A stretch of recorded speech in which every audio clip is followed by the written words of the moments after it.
영하 10도의 강남 한복판, 억소리와 함께 쓰러진 노인을 사람들은 그저 귀찮은 장애물 보듯 차갑게 비켜만 가고 있었습니다. 할아버지, 정신 차리세요. 거기 누구 119 좀 불러주세요. 제발요. 1분 1초가 급박한 순간 덜덜 떨리는 가난한 소년의 손에 쥐어진 건 일주일치 용돈이자 전 재산인 꼬깃꼬깃한 1만 5천 원 뿐이었습니다.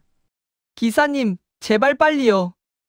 이 돈 다 드릴 테니까 응급실로 가주세요. 소년은 꿈에도 몰랐습니다. 그날 밤 자신이 망설임 없이 털어넣은 그 푼돈이 대한민국 재계 서열 5위 회장의 목숨값이었다는 사실을요. 안녕하세요. 오늘도 방문해주신 여러분 복 많이 받으시고요. 구독과 좋아요 부탁드리며 영상 시작하겠습니다. 영하 10도의 서울 밤거리는 차갑고 매서웠습니다.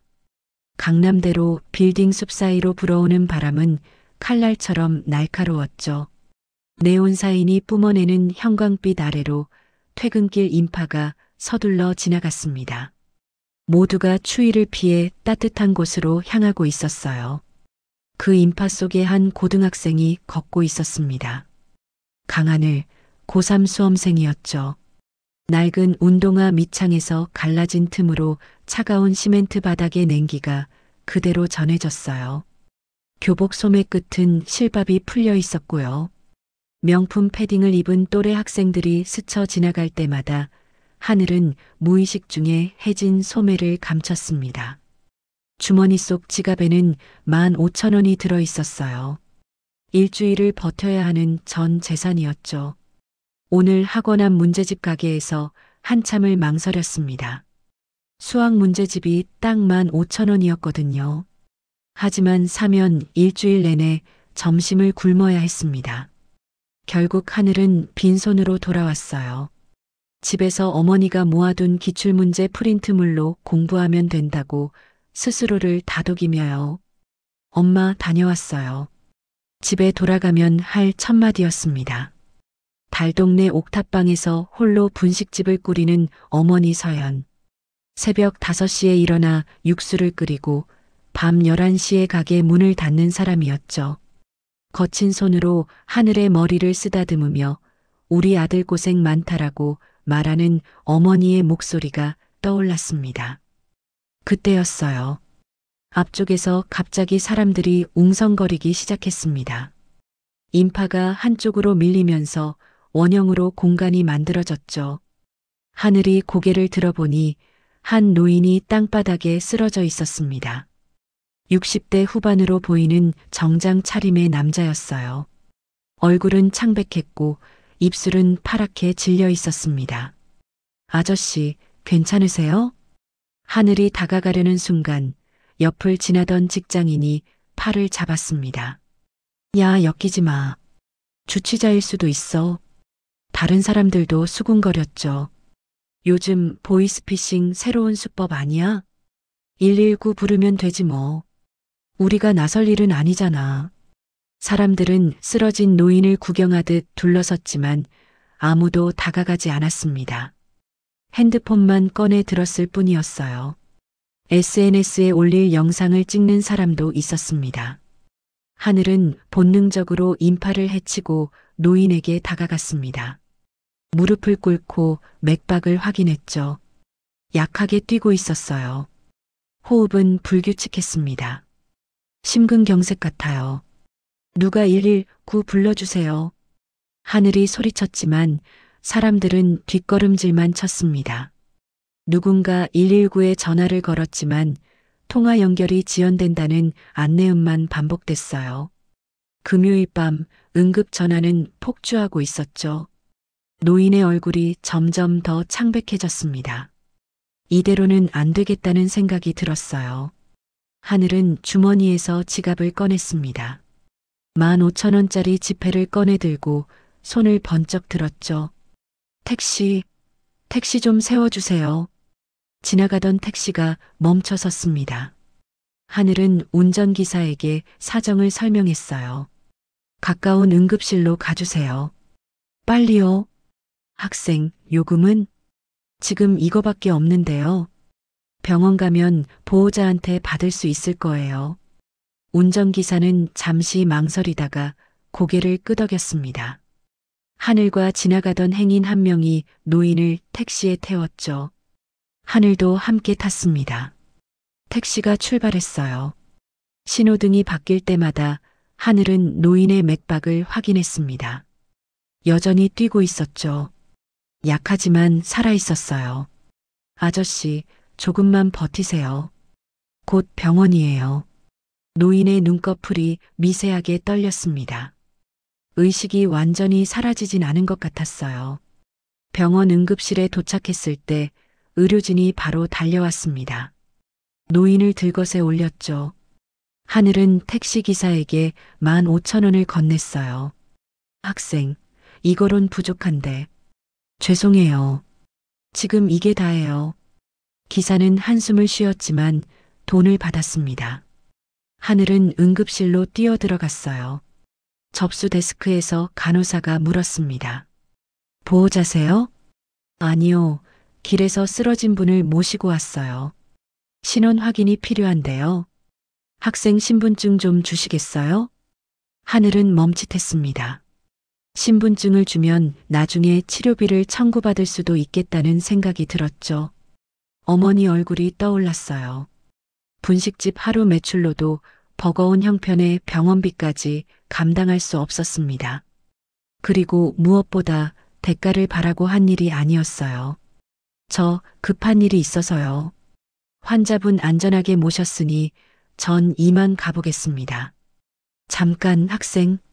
간호사가 불렀지만 하늘은 응급실 문을 나섰습니다.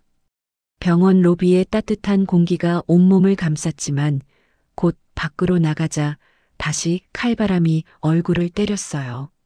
버스 정류장에 섰습니다. 하지만 주머니는 텅 비어 있었죠. 집까지는 걸어서 1시간 거리였어요. 하늘은 목도리를 더 바짝 올려 감고 걷기 시작했습니다. 한 걸음 한 걸음 걸으며 하늘은 생각했어요. 일주일치 용돈이 사라졌습니다. 내일부터 점심을 굶어야 했죠. 문제집도 살 수 없게 됐고요. 게다가 지금 이 추위 속을 1시간이나 걸어가야 했습니다. 후회가 밀려왔어요. 차라리 119만 부르고 그냥 왔어야 했을까요? 15,000원이 이렇게 큰 돈이었나 싶었습니다. 하지만 곧 고개를 저었어요. 그 노인이 살았다면 그걸로 됐다고 스스로를 다독였죠. 사람 목숨보다 귀한 게 어디 있겠냐고요. 1시간이 지나 달동네 골목에 들어섰을 때 하늘의 손발은 감각이 없었습니다. 옥탑방 계단을 오르는 다리가 후들거렸어요. 문을 열고 들어서자 따뜻한 김치찌개 냄새가 코끝을 스쳤습니다. 어머니, 다녀왔어요. 부엌에서 서연이 얼굴을 내밀었습니다. 마른 몸에 거친 손, 하지만 따뜻한 미소를 지닌 사람이었죠. 늦었네? 추웠지. 어서 들어와서 손 녹이고 밥 먹어. 식탁에 앉아 김치찌개를 먹으며 하늘은 오늘 있었던 일을 말하지 않았습니다. 어머니가 걱정할까 봐요. 그저 뜨거운 국물이 목을 타고 내려가는 것만으로도 충분히 위로가 됐습니다. 엄마, 맛있어요. 우리 아들 고생 많다. 조금만 참아. 수능 끝나면 엄마가 맛있는 거 많이 해줄게. 서연이 하늘의 머리를 쓰다듬었습니다. 하늘은 고개를 끄덕이며 밥을 떠먹었어요. 그래도 사람을 살렸으니 됐다고 그렇게 스스로를 위로했죠. 그날 밤 강남의 한 대학병원 VIP 병실에서는 다른 풍경이 펼쳐지고 있었습니다. 태상그룹 이 회장이 침대에 누워 산소 마스크를 쓴 채 천장을 바라보고 있었어요. 의사는 몇 분만 늦었어도 위험했다고 말했죠. 심근경색으로 쓰러졌던 그를 살린 건 신속한 응급조치와 이송이었습니다. 회장님, 정신이 드시면 제게 말씀해 주십시오. 비서실장이 침대 옆에 서서 말했습니다. 이 회장이 천천히 고개를 돌렸어요. 나를 살린 사람이 누구인가? CCTV를 확인했습니다만 고등학생으로 보입니다. 교복을 입고 있었고요. 찾아내게. 하지만 신원을 확인할 방법이 무슨 수를 써서라도 찾아내라고 했네. 이 회장의 목소리는 약했지만 단호했습니다. 70년을 살아오며 수많은 사람을 만났죠. 충성심으로 다가온 사람, 이익을 바라고 다가온 사람, 두려움으로 복종한 사람. 하지만 대가 없이 전 재산을 내놓고 사라진 사람은 처음이었어요. 그 학생의 뒷모습이 자꾸 떠올랐습니다. 해진 교복 소매, 낡은 운동화, 그리고 노인의 맥박을 확인하던 차가운 손의 떨림. 이 회장은 평생 돈으로 사람을 부려왔습니다. 충성심도 사랑도 심지어 가족조차 거래의 대상이었죠. 하지만 그 학생은 달랐어요. 이름도 연락처도 아무것도 남기지 않고 사라졌습니다. 호기심이 아니었어요. 그것은 미스터리였고 동시에 평생을 살아온 자신의 방식에 대한 근본적인 질문이었습니다. 창밖으로 강남의 야경이 펼쳐져 있었어요. 화려한 불빛들이 반짝이고 있었죠. 하지만 그 불빛 너머 영하 10도의 골목을 걸어 집에 돌아간 한 학생의 모습이 이 회장의 머릿속에서 지워지지 않았습니다. 비서실장이 다시 입을 열었습니다. 회장님, CCTV 영상을 돌려보고 있습니다. 학교를 특정할 수 있을 것 같습니다. 서두르게. 반드시 찾아내야 해. 이 회장의 눈빛에는 집착에 가까운 무언가가 담겨 있었어요. 그것이 감사인지 호기심인지 아니면 자신이 잃어버린 무언가를 되찾고 싶은 갈망인지 그 자신도 알 수 없었습니다. 병실의 시계 바늘이 자정을 넘어갔습니다. 두 개의 세계가 같은 밤하늘 아래 숨을 쉬고 있었죠. 하나는 화려한 불빛 속에서 다른 하나는 어둡고 좁은 옥탑방에서요. 그리고 그 두 세계는 15,000원이라는 가느다란 실로 연결되어 있었습니다. 아직 그 누구도 알지 못하는 운명의 실로요. 사흘이 지났습니다. 하늘은 그날 밤의 일을 잊으려 애썼어요. 아침마다 배가 고팠지만 점심시간엔 도서관에 숨어서 문제집을 풀었죠. 친구들이 물어보면 다이어트 중이라고 둘러댔습니다. 월요일 아침이었어요. 하늘이 교문을 지나는데 뒤쪽에서 웅성거리는 소리가 들렸습니다. 고개를 돌리자 검은색 대형 세단 세대가 학교 앞 도로에 일렬로 서 있었어요. 야, 저거 뭐야? 대통령 온대? 재벌 2세 다니는 학교도 아닌데. 학생들이 수군거리기 시작했습니다. 하늘도 잠시 멈춰섰죠. 뭔가 이상했어요. 차에서 내린 정장 차림의 남자들이 학교 안으로 들어왔습니다. 강하늘 학생 계십니까? 교무실 앞에 모인 선생님들 사이로 한 남자가 물었습니다. 50대 초반으로 보이는 단정한 인상의 사람이었어요. 하늘은 본능적으로 뒤로 물러섰죠. 제가 강하늘인데요. 비서실장이라고 자신을 소개한 남자가 공손하게 고개를 숙였습니다. 찾았습니다. 회장님께서 꼭 뵙고 싶어 하십니다. 회장님이요? 지난 금요일 밤 학생께서 구해주신 분입니다. 순간 하늘의 얼굴이 굳었어요. 주변에서 학생들이 몰려들기 시작했습니다. 1학년부터 3학년까지 소문은 삽시간에 퍼졌죠. 강하늘이 재벌 회장 살렸대. 대박, 완전 드라마 아니야? 교장 선생님까지 나오셨습니다. 비서실장은 품에서 봉투 하나를 꺼냈어요. 두툼한 현금 봉투였습니다. 회장님의 마음입니다. 사례금으로 받아주십시오. 하늘은 봉투를 보지도 않고 고개를 저었습니다. 필요 없어요. 학생, 이건 단순한 사례금이 아닙니다. 회장님의 생명을 구해주셨으니 그냥 사람이 쓰러져 있길래 도운 것뿐이에요. 돈 받으려고 한 게 아니고요. 하늘의 목소리는 차분했지만 단호했습니다. 비서실장은 당황한 기색을 보였어요. 평생 돈으로 해결되지 않는 일을 본 적이 없는 사람이었죠. 학생의 형편을 압니다. 이 돈이면 그 순간 하늘의 표정이 변했습니다. 차갑고 날카로운 눈빛이었어요. 제 형편을 아신다고요? 그게 아니라 조사를 했다는 뜻이 저희 어머니가 가르쳐 주셨어요. 가난해도 비굴하게 살지 말라고요. 전 그냥 사람을 도운 것뿐이에요. 그걸 돈으로 계산하시면 안 돼요. 하늘은 봉투를 밀어냈습니다. 그리고 교실로 향했죠. 비서실장은 멍하니 서 있었어요. 뒤돌아 나가는 하늘의 뒷모습을 보며 그는 이 회장이 왜 그토록 이 학생을 찾고 싶어 했는지 어렴풋이 이해할 것 같았습니다. 그날 오후 비서실장은 이 회장에게 보고했습니다. 병실에서 회복 중이던 이 회장은 침대에 앉아 그 이야기를 들었어요. 거절했다고? 예, 회장님. 사례금을 받지 않겠다고 했습니다. 이유는 가난해도 비굴하게 살지 말라는 어머니의 가르침이라고 했습니다. 이 회장의 손이 미세하게 떨렸습니다. 그 말을 들은 순간 오래전 기억 하나가 떠올랐어요.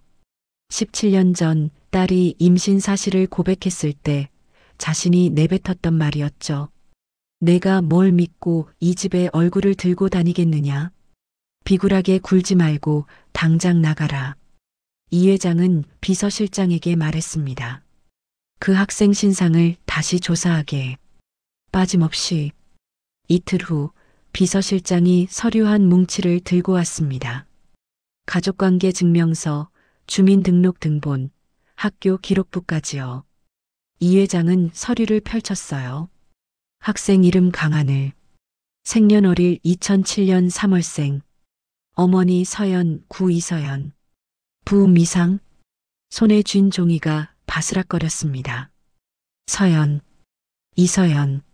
자신이 내쫓았던 딸의 이름이었어요. 이 회장은 다음 페이지를 넘겼습니다. 서연의 현재 주소가 적혀 있었죠. 달동네 옥탑방. 분식집 운영. 17년간 혼자 아들을 키워왔다는 기록이요. 그리고 강하늘. 그 아이는 자신의 외손자였습니다. 서류가 바닥에 떨어졌어요. 이 회장은 두 손으로 얼굴을 감쌌습니다. 70년을 살아오며 수많은 결정을 내렸죠. 사업상 실수도 있었고 인간관계에서 실패도 있었어요. 하지만 이것만큼 비참한 순간은 없었습니다. 자신을 살린 생명의 은인이 바로 자신이 버린 핏줄이었다니요. 17년 만에 다시 만난 손자는 할아버지를 몰라봤지만 쓰러진 노인은 구했습니다. 전 재산을 털어서라도요. 이 회장은 울었어요. 소리내어 울었습니다. 간호사가 놀라서 뛰어들어왔지만 손으로 막았죠. 혼자 있고 싶었거든요. 사흘 후 퇴원한 이 회장은 수행원 없이 혼자 차를 몰았습니다. 비서실장이 말렸지만 듣지 않았어요. 내비게이션이 안내하는 대로 달동네 골목으로 들어섰죠. 좁은 골목길이었습니다. 대형 세단이 겨우 지나갈 정도였어요. 옥탑방까지 이어진 시멘트 계단을 올라가며 이 회장은 숨이 찼습니다. 심장이 아직 완전히 회복되지 않았거든요. 문 앞에 섰습니다. 낡은 철문이었어요. 초인종을 누르려다 멈췄습니다. 무슨 말을 해야 할지 몰랐죠. 17년 만에 만나는 딸에게, 그리고 한 번도 본 적 없는 손자에게요. 결국 문을 두드렸습니다. 누구세요? 익숙하면서도 낯선 목소리였어요. 서연의 목소리였습니다. 문이 열렸죠. 순간 시간이 멈춘 것 같았습니다. 서연은 문 앞에 선 이 회장을 보고 얼굴이 굳었어요. 손에 들고 있던 국자가 바닥에 떨어졌습니다. 아버지. 목소리는 떨렸습니다. 17년 만에 부르는 호칭이었죠. 이 회장은 말문이 막혔어요. 딸의 얼굴에는 세월의 무게가 담겨 있었습니다. 거칠어진 손, 마른 몸 하지만 여전히 또렷한 눈빛이요. 서연아. 이제 와서 무슨 자격으로 왔어요? 서연의 목소리가 높아졌습니다. 옥탑방 안쪽에서 하늘이 나왔어요. 학교에서 봤던 그 노인이 문 앞에 서 있는 걸 보고 놀란 표정을 지었죠. 할아버지가, 아니, 회장님이 왜 여기에? 하늘아, 들어가 있어. 서연이 아들을 막아섰습니다. 이 회장은 두 사람을 번갈아 보며 입을 열었어요. 내가 잘못했다. 용서해다오. 용서요? 17년 전엔 비굴하게 굴지 말고 나가라고 하셨잖아요. 아무것도 없는 21살 딸을 쫓아내고 손자가 태어났다는 소식도 묵살하셨죠. 이제 와서 용서를 구하시겠다고요? 서연의 눈에서 눈물이 흘렀습니다. 하지만 목소리는 단호했어요. 전 아버지 없이도 잘 살았어요. 힘들었지만 제 아들만큼은 당당하게 키웠고요. 아버지는 이제 저희한테 아무것도 아니에요. 서연아, 제발 돌아가세요. 다시는 오지 마시고요. 서연은 문을 닫으려 했습니다. 이 회장이 문틈을 손으로 막았어요. 내가 키운 아들이 나를 살렸다. 내가 가르친 대로 가난해도 비굴하지 않게 살면서도 쓰러진 노인은 외면하지 않았어. 그 아이가 얼마나 대단한지 아느냐. 하늘은 뒤에서 그 말을 듣고 있었습니다.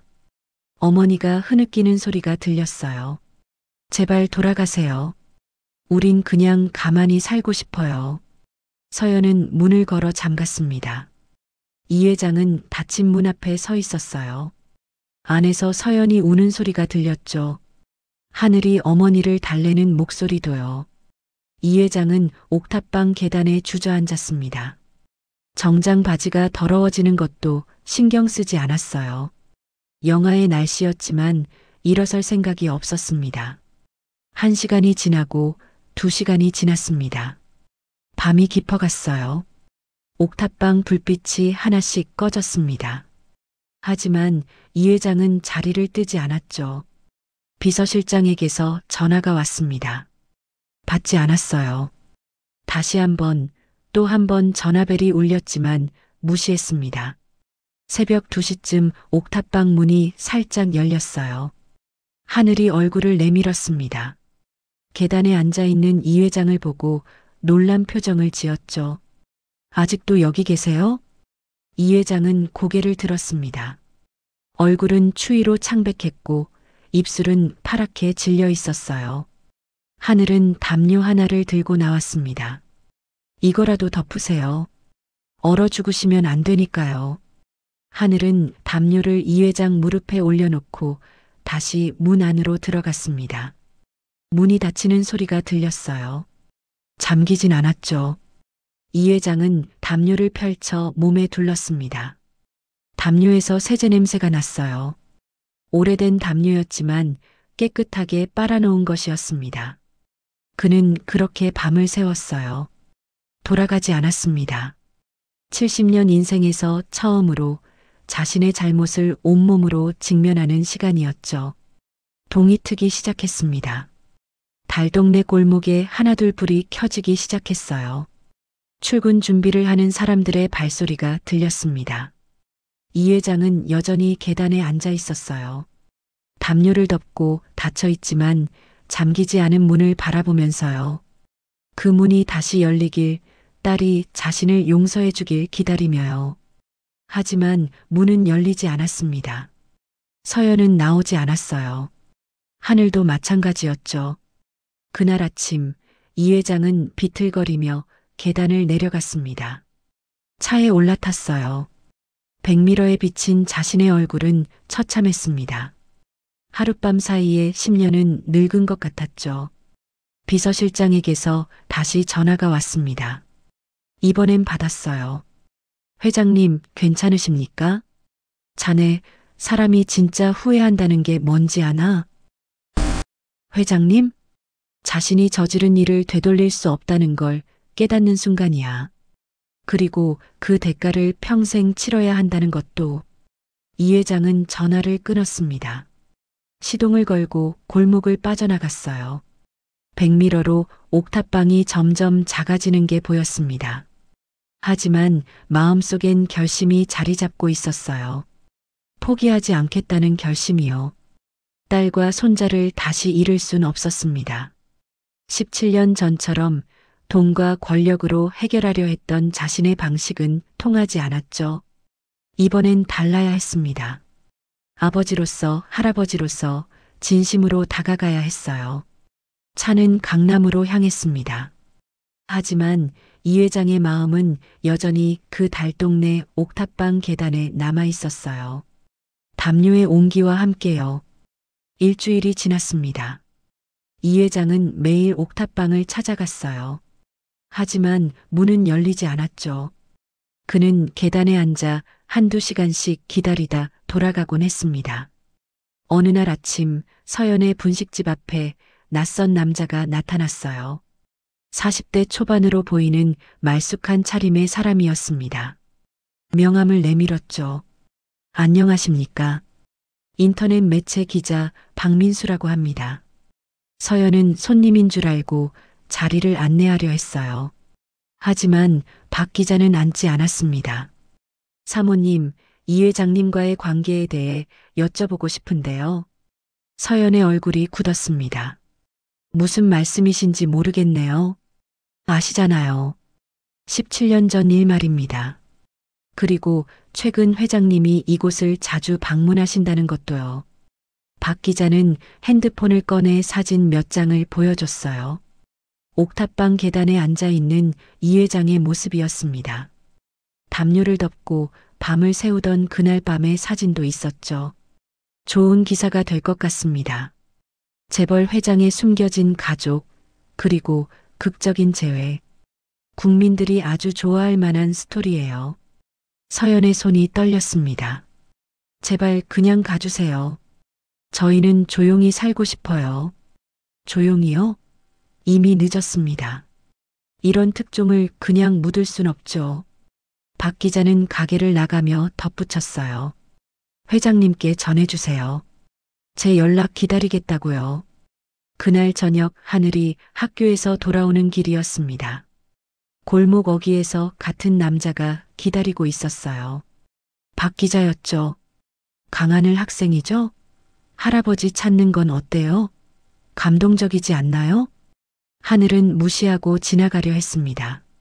하지만 박 기자가 앞을 막아섰어요. 학생 친구들도 다 알게 될 겁니다. 재벌 외손자라는 사실.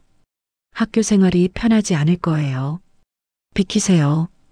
하늘의 목소리는 차가웠습니다. 박 기자는 비웃으며 길을 비켜줬죠. 곧 연락드리겠습니다. 이틀 후 이 회장에게 전화가 왔습니다. 박 기자였어요. 회장님, 좋은 하루 보내고 계십니까? 누구시죠? 아, 제 소개가 늦었네요. 인터넷 매체 기자입니다. 회장님의 감동적인 가족 이야기를 취재하고 있어요. 이 회장은 즉시 비서실장을 불렀습니다. 전화는 스피커폰으로 전환됐죠. 무슨 이야기를 하고 싶은 건가? 직설적으로 말씀드리죠. 17년 전 녹취록이 있습니다. 딸을 내쫓을 때 하신 말씀들이요. 꽤나 자극적인 내용들이더군요. 이 회장의 얼굴이 창백해졌어요. 그걸 어떻게 구했는지는 중요하지 않습니다. 중요한 건 이게 기사화되면 회장님의 명예는 물론이고 손자분의 장래도 끝장난다는 거죠. 재벌가의 숨겨진 치부, 미혼모 딸 내쫓은 냉혈한 아버지. 좋은 제목 아닙니까? 얼마를 원하는가? 박 기자가 웃었습니다. 역시 회장님이십니다. 빠르시네요. 30억이면 됩니다. 그리 큰 돈도 아니시잖아요. 시간을 주게. 3일 드리죠. 그 안에 입금되지 않으면 기사가 나갑니다. 참고로 하늘 학생 학교 앞에서도 취재 좀 하려고요. 친구들 반응이 궁금하거든요. 전화가 끊겼습니다. 이 회장은 책상에 주저앉았어요. 비서실장이 물었죠. 회장님, 어떻게 하시겠습니까? 돈을 주시겠습니까? 그게 옳은 방법일까? 회장님의 명예를 지키려면 명예. 이 회장은 쓴웃음을 지었습니다. 자네는 모르네. 진짜 명예가 뭔지.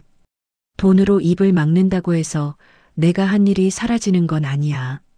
하지만 고민은 깊어졌어요. 돈을 주지 않으면 서연과 하늘이 상처받을 게 뻔했습니다. 특히 하늘은 아직 고등학생이었죠. 학교에서 감당해야 할 시선들이 두려웠어요. 다음 날 이 회장은 멀리서 하늘의 등교 모습을 지켜봤습니다. 골목 어귀에 박 기자가 서 있는 게 보였어요. 하늘은 고개를 숙이고 빠르게 지나갔죠. 점심시간에는 서연의 분식집을 찾아갔습니다. 멀리서 지켜보니 박 기자가 가게 앞을 서성이고 있었어요. 손님들이 들어가려다 돌아서는 모습도 보였죠. 서연이 나와서 박 기자에게 말했습니다. 제발 좀 그만하세요. 장사를 못하겠어요. 아, 죄송합니다. 그럼 회장님께 빨리 결정해달라고 전해주세요.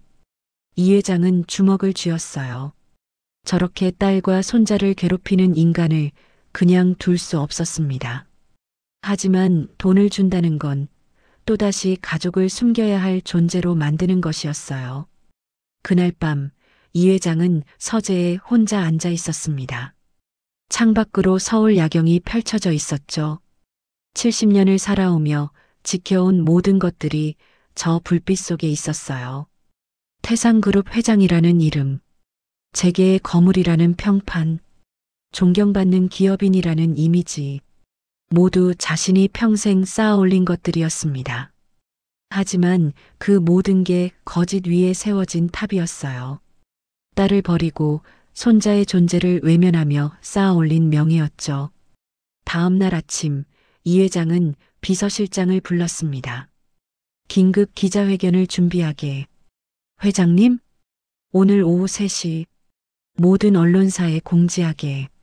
무슨 발표를 하실 겁니까? 진실을 말할 거네. 비서실장의 얼굴이 굳었어요. 회장님, 그건 회사에 큰 타격이 될 수 있습니다. 알고 있네. 하지만 이게 맞는 길이야. 하지만 주가가 폭락할 수 있고 회장님의 경영권에도 문제가. 자네, 내가 무엇 때문에 이 자리에 있는지 아나? 비서실장은 대답하지 못했습니다. 돈과 권력 때문이었네. 하지만 그게 뭐가 중요한가? 내 가족도 지키지 못하면서 무슨 회장이고 무슨 명예인가? 이 회장의 목소리는 단호했습니다. 그날 오후 3시 태상그룹 본사 기자회견장은 기자들로 가득 찼어요. 갑작스러운 긴급 회견 공지에 모두 궁금해하고 있었죠. 이 회장이 단상에 올랐습니다. 준비된 대본은 없었어요. 마이크 하나만 잡고 섰죠. 카메라 플래시가 터졌습니다. 수십 개의 카메라가 그를 향하고 있었어요. 전국에 생중계되고 있었습니다. 서연과 하늘도 분식집 TV로 지켜보고 있었어요. 손님은 없었습니다. 박 기자의 협박 이후로 손님들이 뜸했거든요. 저건 뭐지? 하늘이 물었습니다. 서연도 모른다는 표정을 지었죠. 화면 속 이 회장이 입을 열었습니다. 국민 여러분께 고백할 것이 있습니다. 목소리는 떨렸어요. 70년 인생에서 가장 떨리는 순간이었죠. 저는 파렴치한 아버지입니다. 기자회견장이 술렁였습니다. 카메라 셔터 소리가 더 빨라졌어요. 17년 전 제 딸이 미혼모가 됐습니다. 저는 그 딸을 집에서 내쫓았습니다. 한 푼의 돈도 주지 않았고 연락도 끊었죠. 손자가 태어났다는 소식도 무시했습니다. 분식집에서 서연의 눈에서 눈물이 흘렀어요. 하늘은 어머니의 손을 꼭 잡았습니다. 그렇게 17년이 흘렀습니다. 저는 제 딸과 손자가 어떻게 사는지 알려 하지 않았어요. 그저 존재 자체를 지우고 싶었죠. 이 회장의 목소리가 갈라졌습니다. 그런데 한 달 전 제가 길에서 심근경색으로 쓰러졌습니다. 지나가던 한 고등학생이 저를 구해줬어요. 전 재산인 15,000원을 털어서 택시를 잡고 병원까지 데려다 줬습니다. 기자들이 메모를 시작했어요. 그 학생이 누군지 아십니까? 제가 버린 손자였습니다. 할아버지를 알아보지도 못했지만 쓰러진 노인은 외면하지 않았어요. 그게 제 딸이 가르친 교육이었습니다. 이 회장은 눈물을 닦았습니다. 하지만 멈추지 않았어요. 며칠 전부터 한 기자가 이 사실을 빌미로 저를 협박하고 있습니다. 30억 원을 요구했죠. 돈을 주지 않으면 제 딸과 손자를 괴롭히겠다고 했습니다. 회견장이 다시 술렁였습니다. 저는 고민했습니다. 돈을 주면 해결될 일이니까요. 하지만 그건 또다시 제 가족을 숨겨야 할 존재로 만드는 것이었습니다. 17년 전처럼요. 이 회장은 카메라를 똑바로 바라봤어요. 오늘 이 자리에서 고백합니다. 저는 파렴치한 아버지였고 무능한 할아버지였습니다. 하지만 이제는 달라지고 싶습니다. 목소리가 떨렸죠. 이서연 강하늘. 혹시 이 방송을 보고 있다면 말하고 싶습니다. 용서를 구합니다. 회장이 아닌 죄 많은 한 아버지로서 그리고 할아버지로서 말입니다. 이 회장은 깊게 고개를 숙였습니다. 90도로 허리를 굽혔어요. 카메라 플래시가 미친 듯이 터졌습니다. 분식집에서 서연은 소리내어 울었습니다. 하늘도 눈물을 흘렸어요. 화면 속 할아버지의 모습이 옥탑방 계단에서 밤새 기다리던 그 모습과 겹쳤죠. 기자회견이 끝나고 회견장은 난리가 났습니다. 기자들이 질문을 쏟아냈어요. 하지만 이 회장은 더 이상 말하지 않고 퇴장했죠. 회사로 돌아오자 임원들이 긴급 회의를 요청했습니다. 주가가 흔들리기 시작했고 이사회에서 문제를 제기했다고요. 하지만 이 회장은 신경 쓰지 않았어요. 그저 핸드폰만 쳐다보고 있었습니다. 서연에게서 연락이 올까 봐요. 밤이 깊어갔습니다. 연락은 오지 않았죠. 다음 날 아침 박 기자가 체포됐다는 뉴스가 나왔습니다. 공갈미수 혐의였어요. 여론은 오히려 이 회장에게 우호적으로 돌아섰죠. 용기 있는 고백이라는 반응이 많았습니다. 하지만 이 회장에게 중요한 건 여론이 아니었어요. 딸의 용서였죠. 사무실에 혼자 앉아 있을 때 비서실장이 들어왔습니다. 이 회장은 가슴을 짚었어요. 숨이 가빠졌습니다. 비서실장이 급히 119를 불렀죠. 의식이 흐려지는 순간 이 회장은 생각했습니다. 아직 딸의 용서를 받지 못했는데 이렇게 가는 건가 하고요. 눈앞이 캄캄해졌습니다. 중환자실 복도는 소독약 냄새로 가득했습니다. 서연과 하늘이 창문 너머로 병실을 들여다보고 있었어요. 산소 마스크를 쓴 이 회장이 침대에 누워 있었죠. 심전도 기계가 규칙적인 소리를 내고 있었습니다. 어머니, 들어가 보세요. 하늘이 말했지만 서연은 망설였어요. 17년간 쌓인 감정이 한순간에 사라지진 않았죠. 저 사람이 기자회견을 했을 때 봤어. 울면서 용서를 구하더라. 그래도 쉽게 용서가 되진 않아. 내가 얼마나 힘들게 컸는데. 서연의 목소리는 떨렸습니다. 하늘은 어머니의 손을 잡았어요. 저도 압니다. 하지만 할아버지가 진심이었던 것 같아요. 그날 밤 계단에서 담요를 주러 나갔을 때 할아버지 손이 얼음장처럼 차가웠거든요. 의사가 복도로 나왔습니다. 서연에게 다가와 말했죠. 보호자분이십니까? 저는 딸입니다. 환자분의 상태가 위중합니다. 극심한 스트레스로 인한 심장 쇼크였어요. 의식은 돌아왔지만 안정이 필요합니다. 깨어났다고요? 네, 30분 전쯤 의식을 회복했습니다. 면회는 가능하지만 짧게 해주세요. 서연은 병실 문 앞에 섰습니다. 손잡이를 잡았지만 돌리지 못했어요. 하늘이 대신 문을 열었죠. 병실 안은 조용했습니다. 각종 의료 장비들이 이 회장을 둘러싸고 있었어요. 그는 눈을 감고 있었죠. 서연이 침대 옆으로 다가갔습니다. 발소리를 들었는지 이 회장이 천천히 눈을 떴어요. 서연아. 목소리는 힘이 없었습니다. 서연은 대답하지 않고 서 있었어요. 하늘이 침대 반대편으로 가서 말했죠. 할아버지, 괜찮으세요? 이 회장의 눈에서 눈물이 흘렀습니다. 하늘이 처음으로 자신을 할아버지라고 불렀거든요. 하늘아, 고맙구나. 울지 마세요. 아직 회복하셔야죠. 이 회장은 서연을 바라봤어요. 17년 만에 이렇게 가까이서 마주한 딸의 얼굴이었습니다. 세월의 무게가 느껴졌죠. 미안하다. 정말 미안하구나. 서연은 입술을 깨물었습니다. 말하고 싶은 게 많았지만 목소리가 나오지 않았어요. 그저 고개를 끄덕이는 것으로 대답을 대신했죠. 아버지도 이제 쉬세요. 저희는 밖에 있을게요. 서연은 병실을 나갔습니다. 하늘도 따라 나왔어요. 복도 벤치에 앉아 서연은 조용히 울었죠. 하늘은 말없이 어머니 옆에 앉아 있었습니다. 그날부터 서연과 하늘은 매일 병원을 찾았어요.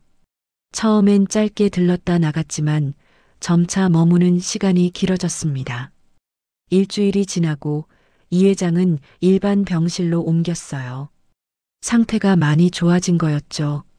하늘은 학교가 끝나면 바로 병원으로 왔습니다. 할아버지, 오늘 모의고사 봤어요. 어땠느냐? 수학이 좀 어려웠어요. 그래도 다 풀긴 했습니다. 우리 손자 대단하구나. 의대 갈 거지? 네, 사람을 돕고 싶어요. 이 회장은 손자의 손을 잡았습니다. 거친 손이었어요. 공부하느라 연필 잡은 손이었죠. 할아버지가 도와줄게. 학원비든 뭐든. 아니요. 하늘은 손을 빼지 않으면서 말했어요.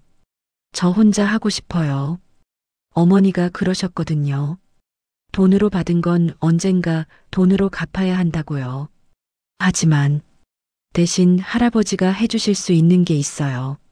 뭐든 말해봐라. 일어나서 저 의사 되는 거 도와주세요. 건강하신 모습으로요. 이 회장은 또 눈물을 흘렸습니다. 70년을 살면서 이렇게 자주 울어본 적이 없었어요. 2주 후 이 회장은 퇴원했습니다. 비서실장이 강남 집으로 모시려 했지만 거절했어요. 자네 집을 정리하게. 네. 회장님 무슨 말씀이십니까? 강남 대저택 말이야. 팔아서 재단을 만들 거네. 의료 사각지대에 있는 사람들을 위한 재단으로. 하지만 그곳은 회장님께서 30년을 사신. 이제 필요 없네. 혼자 살기엔 너무 크고 딸과 손자도 없는 곳이니까. 비서실장은 더 이상 말리지 않았습니다. 이 회장의 눈빛이 달라져 있었거든요. 한 달 후 이 회장은 달동네에 작은 주택을 마련했어요. 서연네 옥탑방에서 걸어서 5분 거리였죠. 크지 않은 2층 집이었습니다. 아버지, 왜 여기에 집을 사신 거예요? 서연이 물었습니다. 이 회장은 짐을 정리하며 대답했어요. 가까이 있고 싶어서다. 17년을 멀리 있었으니 이제는 가까이에서 살고 싶구나. 그래도 이런 동네는 불편하실 텐데. 불편한 게 뭐가 있겠느냐. 딸과 손자가 가까이 있는데. 서연은 더 이상 말하지 않았어요. 하지만 그날 저녁 반찬 몇 가지를 만들어 이 회장의 집으로 가져갔죠. 냉장고에 넣어두세요. 데워 드시면 됩니다. 서연아, 고맙구나. 건강하세요. 짧은 대화였지만 17년 만에 이어진 일상적인 소통이었습니다. 그 후로 서연은 일주일에 2~3번씩 반찬을 가져다 줬어요. 처음엔 문 앞에 두고 가기만 했지만 점차 안으로 들어가 냉장고에 넣어주기 시작했죠. 어느 날 이 회장이 분식집에 찾아왔습니다. 손님이 별로 없는 저녁 시간이었어요. 서연아, 떡볶이 하나 주겠니? 서연은 놀란 표정을 지었죠. 이 회장이 평생 떡볶이 같은 걸 먹어본 적이 없다는 걸 알았거든요. 아버지가 떡볶이를요? 손자가 어머니 떡볶이가 세상에서 제일 맛있다고 하더구나. 한번 먹어보고 싶어서. 서연은 조리대로 갔습니다.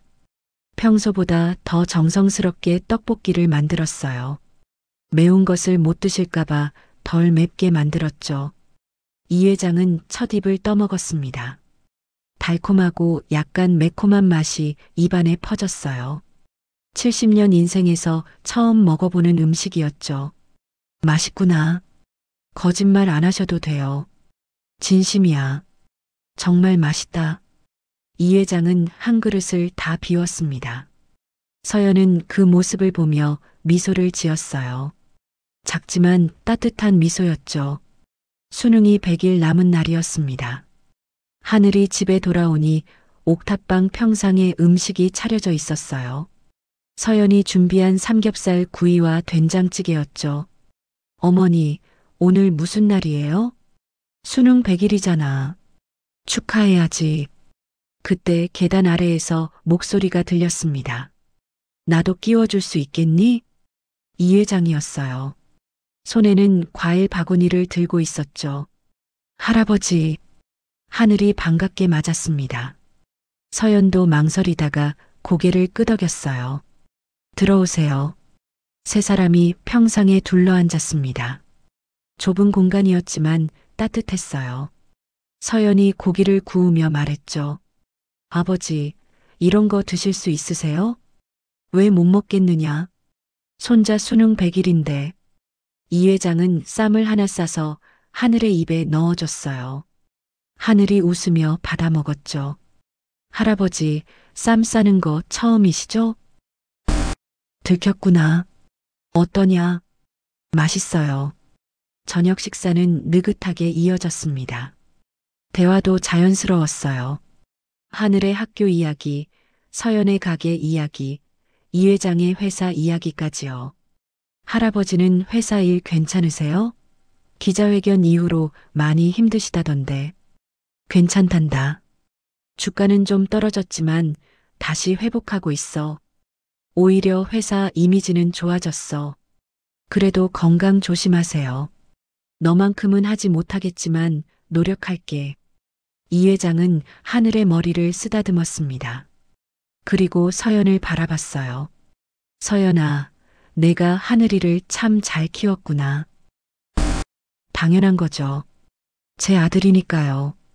내가 못해줬던 것들을 내가 다 해줬어. 고맙다. 서연의 눈시울이 붉어졌습니다.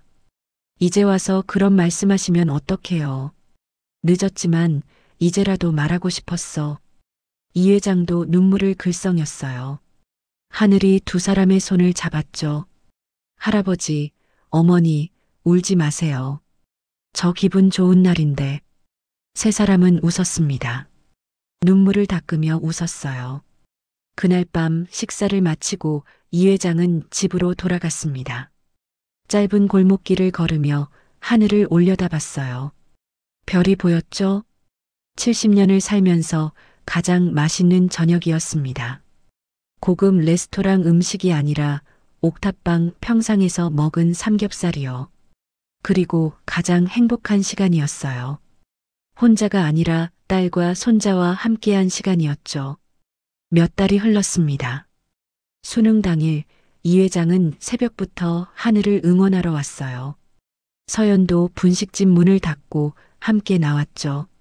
하늘아, 긴장하지 말고 내 실력대로만 하면 돼. 네, 어머니. 할아버지도 응원한다. 우리 손자 최고야. 하늘은 두 사람을 안았습니다. 다녀올게요. 시험장으로 들어가는 하늘의 뒷모습을 보며 서연과 이 회장은 나란히 섰어요. 서연이 먼저 말을 꺼냈습니다. 아버지, 응? 사실 아직도 17년 전 일이 생각나요. 쉽게 잊히진 않아요. 그렇겠지. 하지만 이제는 아버지를 이해할 것 같아요. 완전히는 아니지만요. 이 회장은 딸을 바라봤어요. 서연아, 내가 평생 후회하며 살 거다. 하지만 남은 시간만큼은 진짜 아버지가 되고 싶구나. 노력하세요. 저도 노력할게요. 두 사람은 처음으로 자연스럽게 웃었습니다. 진심이 담긴 미소였어요. 그날 저녁 이 회장은 동네 노인정에 들렀습니다. 혼자 사는 어르신들과 함께 저녁을 먹었어요. 이 양반, 손자 자랑 좀 그만하시게. 아니, 우리 손자가 의대를 갈 것 같다는데 자랑 안 하면 누가 해? 허허, 좋겠네. 의사 손자라니. 이 회장은 행복했습니다. 회장님 소리를 듣는 게 아니라 동네 할아버지로 살아가는 게요. 집으로 돌아가는 길, 서연의 분식집 앞을 지나갔어요. 불이 켜져 있었죠. 안을 들여다보니 서연이 설거지를 하고 있었습니다. 이 회장은 문을 열고 들어갔어요. 아직 안 들어가셨어요? 손님이 늦게까지 있었어요. 아버지는요? 노인정에 다녀오는 길이야. 떡볶이 하나 먹어도 되겠니? 앉으세요. 금방 만들어 드릴게요. 이 회장은 자리에 앉았습니다. 딸이 떡볶이를 만드는 모습을 지켜봤어요. 익숙한 손놀림이었죠. 17년을 혼자 살아온 시간이 느껴졌습니다. 떡볶이가 나왔어요. 김이 모락모락 났죠. 맛있게 드세요. 같이 먹자. 내 것도 하나 더 만들어라. 서연은 잠시 망설이다가 자신의 것도 만들었습니다. 두 사람은 마주 앉아 떡볶이를 먹었어요. 아버지, 건강은 어때요? 좋아. 약도 잘 먹고 운동도 하고 있어. 계속 관리하셔야 해요. 알고 있다. 하늘이 의대 가는 거 봐야 하니까. 서연은 미소 지었습니다. 17년 만에 아버지와 나누는 일상적인 대화였어요. 어색하지만 따뜻했죠. 아버지, 응? 고마워요. 변하려고 노력해 주셔서. 고맙긴. 내가 고맙지. 기회를 줘서. 두 사람은 말없이 떡볶이를 먹었습니다. 말은 없었지만 마음은 통하고 있었어요. 그렇게 계절이 바뀌었습니다. 하늘은 의대에 합격했고 이 회장은 매일 동네를 산책했어요. 서연은 여전히 분식집을 운영했죠. 세 사람은 일주일에 두세 번씩 함께 저녁을 먹었습니다. 때로는 옥탑방에서, 때로는 이 회장의 집에서요. 15,000원으로 시작된 작은 선의가 이렇게 큰 변화를 만들었습니다. 잃어버렸던 가족을 되찾았고 진짜 행복이 무엇인지 깨달았죠. 돈과 권력보다 소중한 건 함께 밥을 먹는 가족이었습니다. 그리고 서로를 용서하고 이해하려는 마음이었어요. 이 회장은 이제 진짜 할아버지가 됐습니다. 손자 자랑을 하고 딸과 떡볶이를 먹고 동네 어르신들과 웃는 평범한 할아버지요. 그게 70년 인생에서 가장 행복한 모습이었습니다.